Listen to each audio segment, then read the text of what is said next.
Hello everyone and welcome to the Planning Game Podcast, your weekly podcast for real world planning solutions to real world planning problems. My name's John McDermott from Town Planning Expert. Let's get right into it.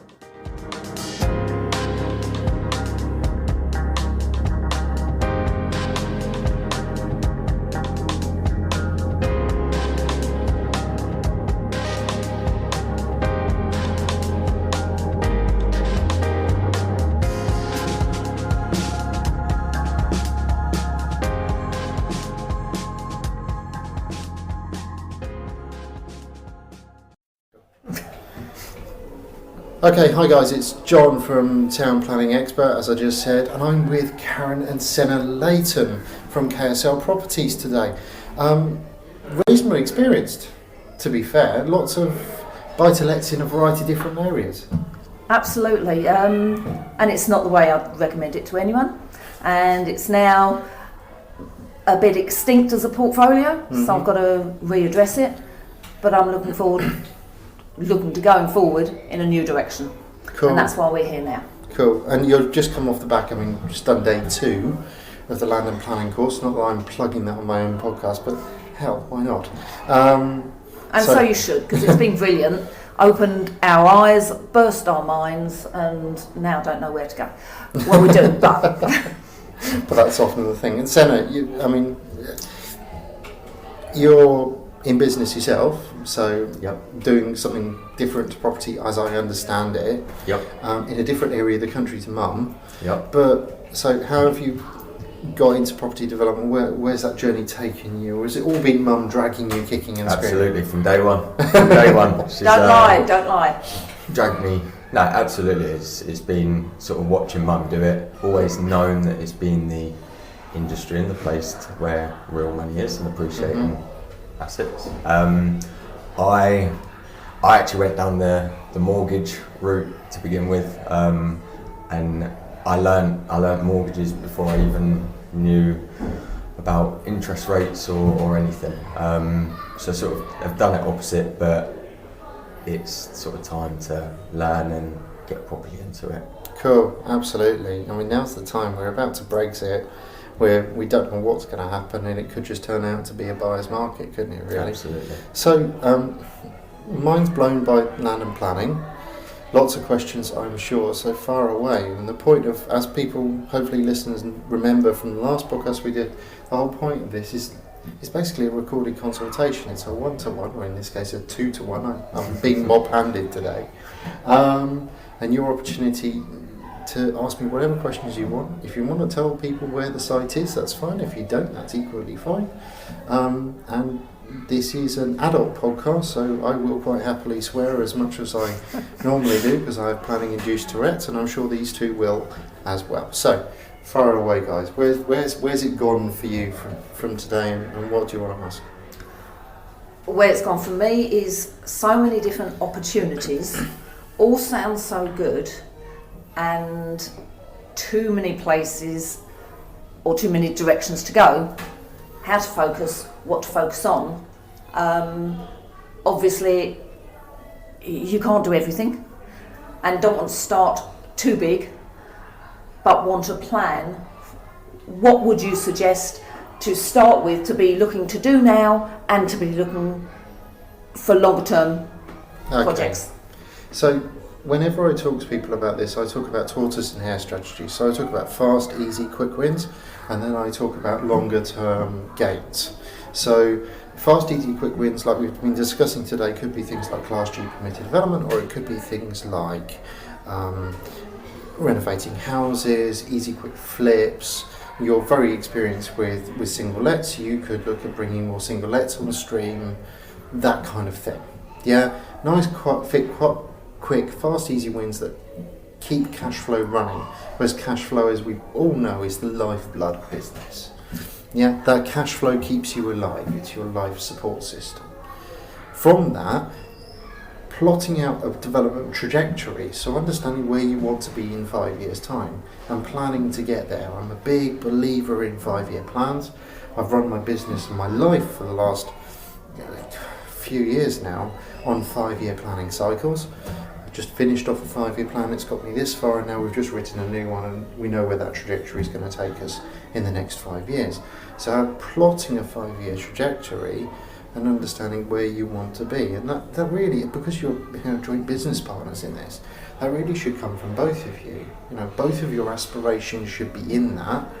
So, Karen, if you want to be building 20, 30 houses in 5 years' time, that's where your trajectory needs to take you. If Senna's bought completely into that and said, yeah, I'll have a bit of that, I want to build a small housing estate, then that's where the trajectory is going to take you. And then you plot the different development projects that are going to build you up to there.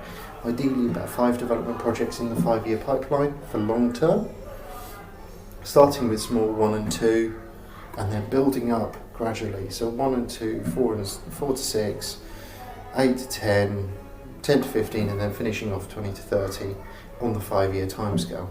Pipelining that the whole way. That allows you to go and hunt for sites that are small and easy to access in year 1. And you might choose to do a few sites that are small and easy to access in year 1. Yeah? And allow you to build that experience, that track record that's oh so important for finances, and build you up to that 20-30 point in year 5. So that actually leads on to my question, was from, as a brand new investor, can someone like us or me do the big deals? If you find a site that has a GDV of 6.4 million, obviously you can look for do a JV where someone else is being the financer. But in your experience, can a sort of first-time landlord get financing for a £6 million project to build? You might not get it through a standard bank. I mean, my first deal, which is Raglan Gatehouse, which I've publicised widely on Facebook so everyone knows about it, is £1.2 million NGDV. So I've gone for a reasonably chunky deal. Granted, that £1.2 million NGDV is only 8-9 units, yeah? But because we've aimed there and we've gone to that extent, I'm completely comfortable doing that because I'm surrounded by people who will support me in doing that. I've got an amazing investor in Trevor Walker who's bought into that vision. He's coming on the ride with us. Yeah, he's fully bought into it. I've got an amazing site finder who brought us that site, brought it BMV, so that gives us a really good kickstart. So for the right deal, if you can find the right investor, you can do it. I mean, Andy and Lloyd's first investment, their first deal was 12 flats. Really? And a multi-million pound development, and to be fair, that was their first one. Yeah. So it is most definitely possible. It's just about finding the right private investor, putting yourself out there and making yourself available to those people, and bringing them on that journey, having a shared vision, and that's really quite critical. So most definitely possible. Yep. It's just about finding the right person to do it with. The lovely background you can hear in the background is the Kettering Park Hotel, which is where we run the land and planning course, and there's a wedding on today. So if you hear gaggles of children back at home, that is because someone's just got married and they're all getting tremendously drunk. And because this is Northamptonshire, that includes everyone under the age of 12. Right, so Karen, you were saying? I was saying one of our joint visions is to have a small estate or a close of houses, basically with our family name. Wonderful. So that's what we want to see. Wonderful. I also think that we want to do some small projects along the way. I might want to do a few more than Senna wants to get involved in because he's very busy with his own business, but he does want to, I believe he wants to learn and get some excitement. He's seen, I know it's exciting, all of this. I'm so excited. I've enjoyed the course so much so far, and it's just exciting, interesting. I just want to try different things. I just know I can't try everything, but I want to go looking for it. Senna's sounded interested in things and he wants to try some, so we'll probably do some of them together. Absolutely. And that's about having that trajectory again. So knowing where you are on your curve, so plotting that and saying, right, we're starting at 0 and we're going to 30. Okay, so knowing where you are year on year and saying, right, in this year we are looking for developments of this size, gives you laser focus. Now that's something that's so important, because as new property developers, you can, bigger developers, you can lose focus really, really quickly. There's going to be lots of, and you put it perfectly last night at dinner, shiny baubles dangled there that are going to tempt you away from the obvious, easy to access property development. And having the mental discipline to say, no, I don't fancy going after that shiny penny, I want to just stay on course, stay on target, is very, very, very important. Plotting that trajectory is so vital.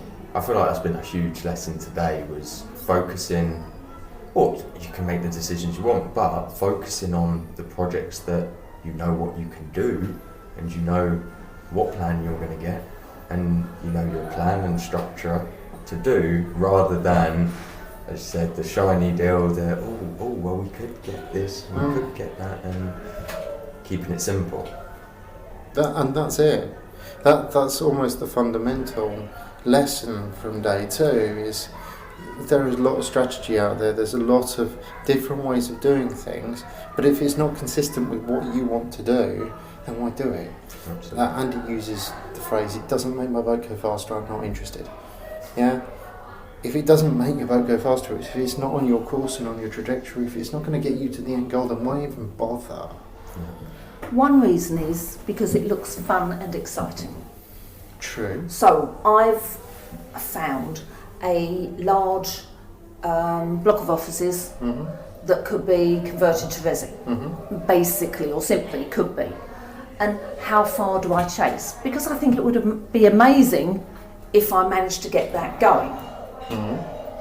It doesn't particularly follow the path I'm saying, I've said so far that I want to go on, but it would be great to do something different. And I think trying different things is going to be good, but also focusing on one and making that go well is also a good strategy. But the question I think you need to ask yourself there is, how different is this?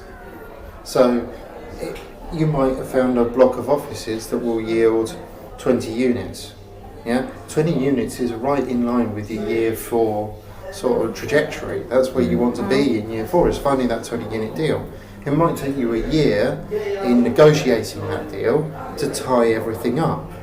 Yeah, and because it takes you a year to tie everything up, you might pipeline that and say, right, I'm not actually going to look at this until I get to year 3. I'm going to get on a nice long option, maybe a 5-year option, subject to planning deal. It'll take me a bit of time to put everything together, get me confident enough to be able to execute in the right way and in a way I want to execute. So actually you don't lose the deal in year 1, you pipeline it and you put it in the pipeline at the right point. So it's in line with your trajectory. It doesn't stop you looking at smaller deals, it doesn't stop you looking at bigger deals. You just have to know where to fit it in the curve. Einstein said it absolutely best. You can't make time. Yeah? And once a deal is lost, you typically can't go and get that one back. You can't turn back the clock and make a different decision. So I never look at a deal and say, I can't do this right now. I look at a deal and say, I'll do that later. I'll do it later. Yeah. And I'll have it now. So I'll put it in my pipeline, I'll fit it in, and I'll make sure when I'm ready for it, it's there waiting for me. Yeah? It's just about pipelining deals. Yep. And it's how it fits. The one we have been talking about today, that airspace one, took that new investor 6 months to tie together. Yeah? Yep. That's a life-changing deal that we saw today. That's a lottery win deal. That is one where her life will be irrevocably altered as a result for the better. But it's taken her 6 months to get there. If she was banking on it tomorrow, it wouldn't happen. It's probably going to take another year in planning to get that one through the planning system. But that's completely in line with her trajectory, because she started 2.5 years ago. It's going to take 2.5 years start to finish to get her to the point where she's releasing the funds.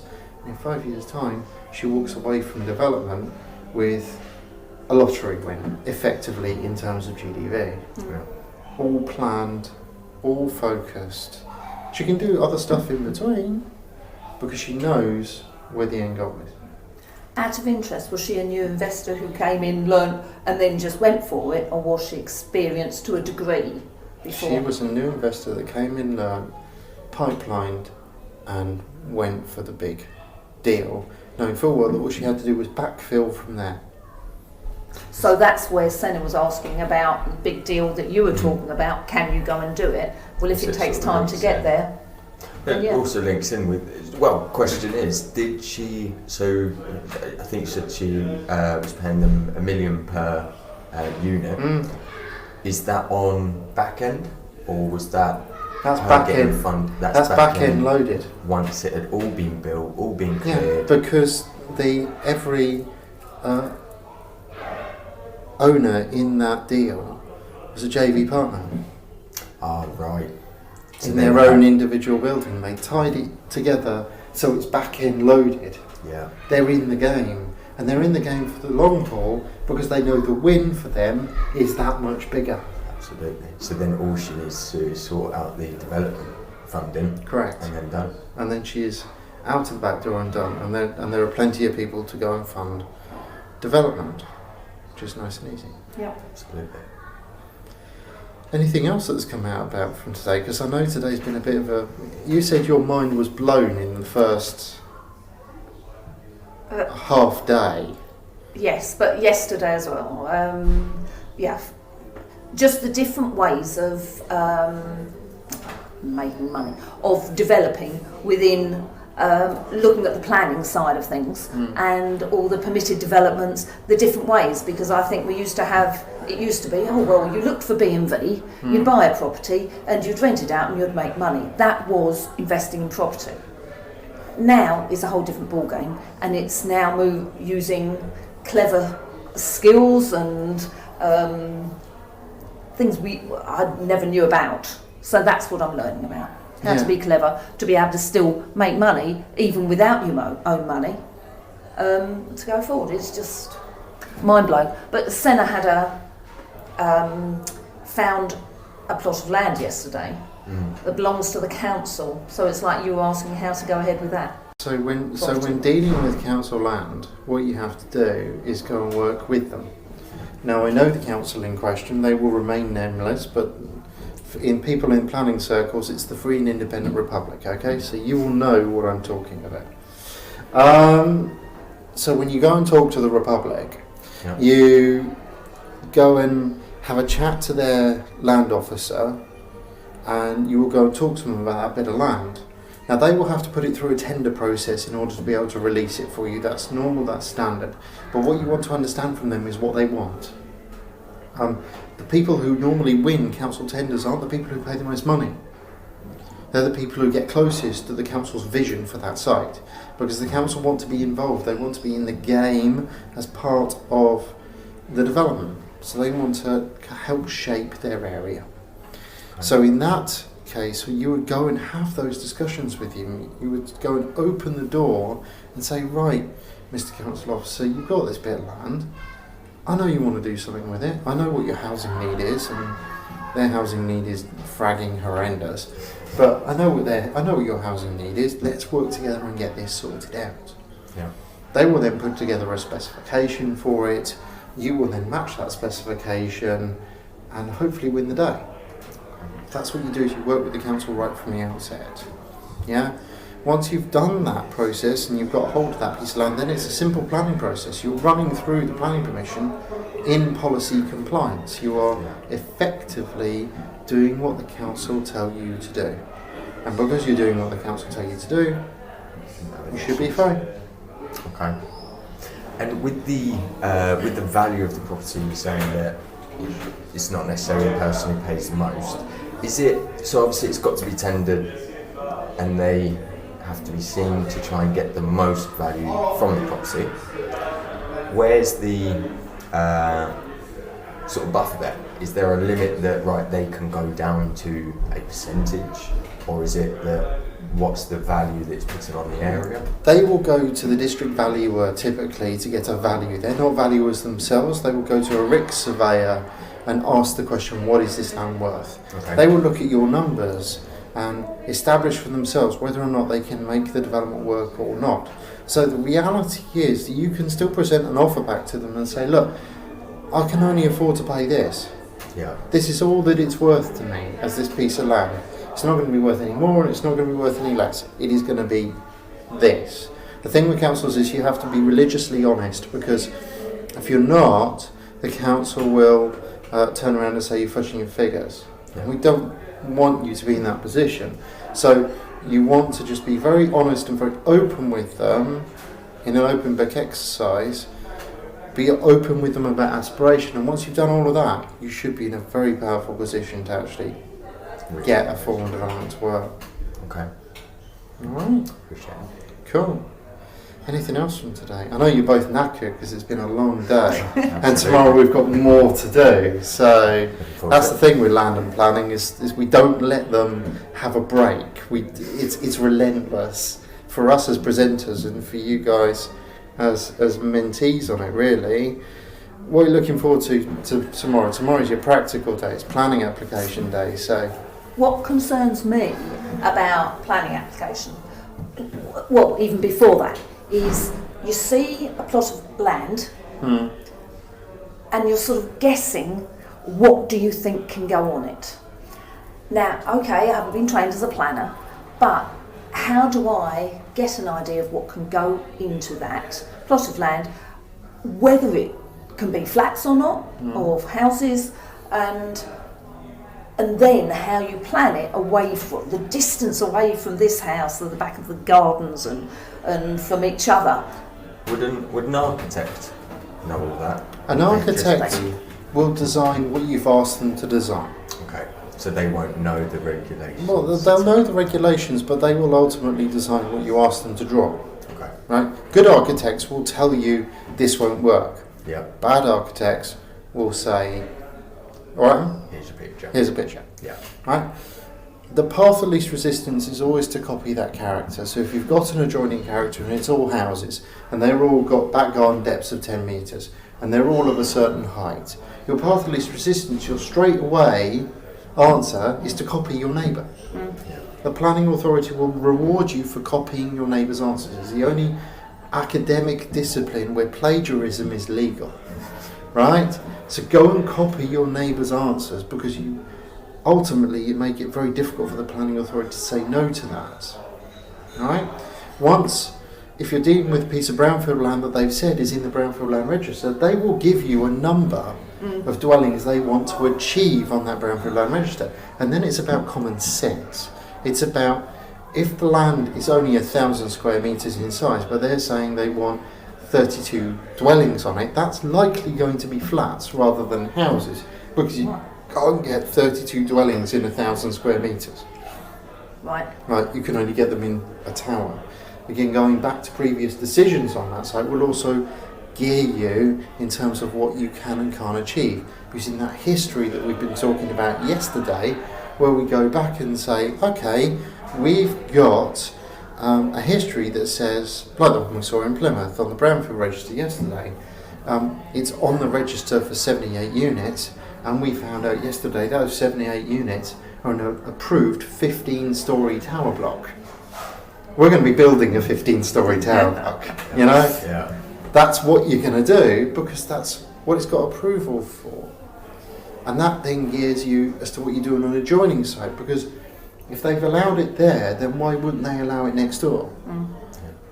If that makes sense. So you always go to that copy first approach to give you certainty. And then don't forget that you have the national standards to use as your benchmarking for internal space, so you know roughly how big a flat is or a house is. You have your sensibilities on design, so you know full well that if you try and put a 5 or 6 story building in the middle of a 2-story street, the likely answer is no. Right? If it looks wrong, it smells wrong and it tastes wrong, it's probably wrong. Yeah. Yeah, equally, if it looks right and tastes right, it's probably right. Remember, the planners are still technically human. We're a weird subspecies of human, but we're still technically human. And because we're still technically human, we have roughly the same sensibilities on design and appearance. If it looks right to you, it's probably going to look right to the planning authority. If you look at what your architect's design and you go, that's a bit much, then it's probably a bit much. So, okay, if there was a planning application that went in and we were talking about 3 metres from boundaries on let's say your drawings show a 2 metre gap, would the council come back and say this needs to be 3 metres and then that's fine? Or would they come back and just say, no, we won't accept that? Depends on the planning authority, but you can force them. So one of my favourite regulations is Regulation 35.2 of the Development Management Procedures Order. Okay. That is the regulation that says, now on the bottom of every planning application decision notice ever released, is a paragraph which says the planning authority has worked with the applicant to overcome all of the objections related to this application. Right? That regulation is where that paragraph comes from. That regulation works 2 ways. The council's put it on to comply with the regulation. You can invoke it. It's called the duty to cooperate. Now, you can invoke it simply by putting in the design and access statement, and I've done this a couple of times now. At the very back of the design and access statement, in accordance with Regulation 35.2 of the Development Management Procedures Order, we require the council to negotiate with us prior to issuing any planning decision. Right, okay. So you can force it upon them. That stops the planning authority dead in their tracks. Yeah. Now, most councils don't even know what that regulation says, which is awfully useful. So normally what you have to do about halfway through the application is give them a ring and tell them to look at the last line in your design and access statement. That will invoke the regulation. They'll go, what's Regulation 35.2? They'll go and look it up. There'll be an oh shit moment. What do you mean we have to negotiate with terrorists? That's not fair. And then they'll go, we have to negotiate with you. We don't want to negotiate with you. You have to. You're stuck at that point. So that stops the council being that bastardish person of turning around and saying, no, never, not in a million years. Now, News Makes Noise now put it on every application that we issue because we want the council to play the game with us. We want them in the game. Breaking up that communication. We want that line to them that says, right, okay, if you don't like it, come and have a chat. Yeah. There are things we can sort out. Yeah. Some councils will still turn around and say, we're just not going to negotiate. And then when we go to appeal, we give the inspector the letter that they send out that says we're not going to negotiate. And they normally get an award of costs against them for failure to negotiate. Really? Okay. Even if they win the appeal, they should have negotiated. Yeah. Because their duty is to negotiate. Okay. Does that mean you can maybe avoid where they will reject your application? So you don't get rejections, you just get this negotiation until you lead to an approval. Yeah, absolutely. Yeah, absolutely, right. Absolutely. I've used it on a couple of times now where the council planning officer was lining up for a refusal, and I've stopped the refusal dead in its tracks by saying, oh, hang on a minute, you're about to refuse something you can negotiate out. So there's the duty to negotiate, there's my email invoking Regulation 35.2, and now I want you to have a conversation with me. Yep. It's a really, really cool, seldom used part of the procedures orders that stops the council being a twat. Yeah. And forces them to behave. Yeah. And that's what you want, is you want them to you want that force to behave. We're still good, we're still going, it's alright. So, okay. Anything else that we want to cover off, or are we basically leading nicely into day 3? Senna needing several glasses of Peroni or everything. It's Peroni, or because this is a podcast, I have to do the BBC Two thing of many other beers are available. Yeah, not just Peroni. No, looking forward to tomorrow. Looking forward to getting the actual applications Yeah, that's going to be fun. So thank you for joining me on the Planning Game podcast, and look forward to seeing you tomorrow, of course. For you guys out there in the real world, look forward to seeing you on the next one, and carry on enjoying the Planning Game.